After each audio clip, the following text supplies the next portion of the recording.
Truck drivers के लिए आपने बड़े सख्त कानून लाए थे, 1 करोड़ की पेनल्टी होगी, 10 साल की जेल होगी, ये फलाना फलाना पता नहीं क्या क्या चीज़ें थी उसमें। आखिर में आपको वापस लेना पड़ा। क्या अब हमें दोस्ती भी जात देख कर करनी पड़ेगी? हम ठाकुर, ब्राह्मण, SC ST OBC ये सब देख करके हम अपना व्यवहार और अपनी प्रतिष्ठा को आगे बढ़ाएंगे? नहीं, सरकार तो जिस हिसाब से डिसीजन ले रही है, जिस हिसाब से UGC को लाई है, वो तो यही कहता है। इस चीज़ को दिमाग में रखा जाए कि हम किस कैटेगरी से हम अपना जो है व्यवहार अदा कर रहे हैं। मैं इस UGC एक्ट के खुला विरोध में हूँ। सरकार इस डिसीजन के साथ हमें बांटने का प्रयास कर रही है। भाई हम लोग सब लोग साथ में बैठते हैं, कॉलेज में या स्कूल में जब भी थे तो हम ये देखकर व्यवहार कभी नहीं किए कि वो पिछड़े वर्ग का है, अरे वो मुसलमान है, अरे वो यादव है, अरे वो SC है, अरे OBC है, अरे वो ठाकुर है, ब्राह्मण है।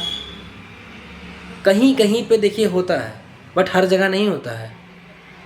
उसके लिए एक नया कानून बनाना ये गलत है। हम लोग सब लोग साथ में बैठ के खाना खाते थे, जितने भी भाई सब हर कैटेगरी के लोग होते हैं ना, उसमें जनरल, OBC, SC ST सब लोग बैठ के लंच में खाना खाते हैं। कोई भी बातचीत में इन्वॉल्व किया जाता है, हर एक चीज़ में सबका इन्वॉल्वमेंट रहता है। लेकिन सरकार इस डिसीजन को लेकर के हमें बांटने का प्रयास कर रही है और इससे मसला सॉल्व नहीं होगा और बल्कि दिक्कतें बढ़ने वाली। इस एक्ट का कोई भी मुझे पॉजिटिव जो है इम्पैक्ट समाज के अंदर नहीं दिख रहा है। इसलिए गवर्नमेंट को ये एकदम बेवकूफ़ियत भरा जो इनिशिएटिव है इसको वापस लेना चाहिए, मेरा जो मानना है। भाई अभी तक तो सरकार यही कहती थी कि हम सब एक हैं, कोई भी ऊंच नीच का भेदभाव ना करें। लेकिन क्या ऐसा होता आ रहा है? नहीं हो रहा है। सरकार खुद हमको बांटने का प्रयास कर रही है। दफ्तर में बैठ करके आप ये एक डिसीजन ले लिए हैं, ग्राउंड रियलिटी आपको पता ही नहीं है कि क्या चल क्या रहा है। कॉलेज में कुछ ऐसा है ही नहीं, साथ में सारे बच्चे जाते, पढ़ते, उठते, खेलते, कूदते, सब कुछ करते हैं। लेकिन बस एक पता नहीं किस हिसाब से डिसीजन ले लिया गया है। ये मुझे तो एकदम बाउंस कर गया ये, जिस दिन मुझे सुनाई पड़ा कि UGC का पूरा मतलब है क्या। अभी 2-4 दिन से मैं लगातार सुनते आ रहा हूँ, लेकिन कल मुझे पता चला कि UGC का पूरा मतलब क्या है एक्चुअली में। दिमाग ख़राब करने वाला सिर्फ निर्णय है। तो इसलिए गवर्नमेंट से मैं यही अपील करता हूँ अपने इस छोटी सी पहल के ज़रिए कि इसको वापस लिया जाए ताकि समाज में गंदगी ना फैले। गवर्नमेंट के डिसीजन लेने पर मुझे हंसी आती है कि किस हिसाब से डिसीजन लिया जाता है। सुबह उठ के सो के उठ के बस डिसीजन ले लिया। कुछ महीनों पहले आपने एक डिसीजन लिया था जो ट्रक ड्राइवर्स के लिए आपने बहुत सख्त और कड़े कानून आपने बनाए थे, उसको भी आपको वापस लेना पड़ा। क्यों लेना पड़ा? क्योंकि उसमें भी गलतियाँ थी।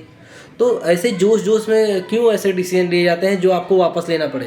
डिसीजन लेने के लिए प्रॉपर आपको ग्राउंड लेवल की रियलिटी पता होनी चाहिए कि आखिर में ज़मीनी स्तर से चल क्या रहा है। जिस चीज़ पर हम एक नया कानून बनाने जा रहे हैं उस पर ग्राउंड की रियलिटी क्या है।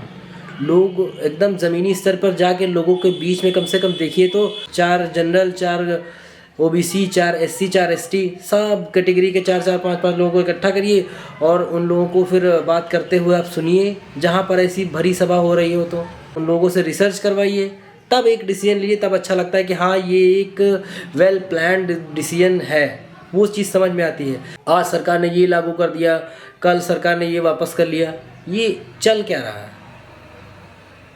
मतलब थोड़ी सी तो सीरियसनेस दिखाइए कि आप नया एक्ट कोई लाते हैं फिर 4 दिन बाद उसको वापस ले लेते हैं। तो ऐसा एक्ट लाते ही क्यों है जो वापस लेना पड़े? ग्राउंड की रियलिटी जब तक नहीं पता होगी तब तक नहीं ये सारी चीज़ें अच्छे से हो पाएंगी। ये जो UGC एक्ट लाया गया है वो किस डेटा के आधार पर लाया गया है, मैं वो चीज़ की डिमांड करता हूँ कि भाई पता तो होना चाहिए ना किस बिहाफ पे ये चीज़ें बनाई गई हैं। इसलिए मैं इस एक्ट के खुला विरोध में हूँ। विरोध में होने का कई सारे रीज़न हैं। जो लोग एजुकेटेड हैं उनको पता है कि इस बात में कोई दम है या भी नहीं है, UGC एक्ट में कोई दम है या फिर नहीं है। ये जो इनिशिएटिव इन्होंने निकाला है इसको पीछे लेना ही पड़ेगा, इसको वापस लेना ही पड़ेगा हर हालत में, क्योंकि इस पर इतना बवाल मच जाएगा। हर कैटेगरी के लोगों को बांटा जा रहा है जाति और धर्म के नाम से। ठीक है, तो उम्मीद करते हैं कि आपको वीडियो अच्छी लगी होगी। शेयर करिए इस वीडियो को। यहाँ तक इस वीडियो को देखने का आपका बहुत बहुत धन्यवाद।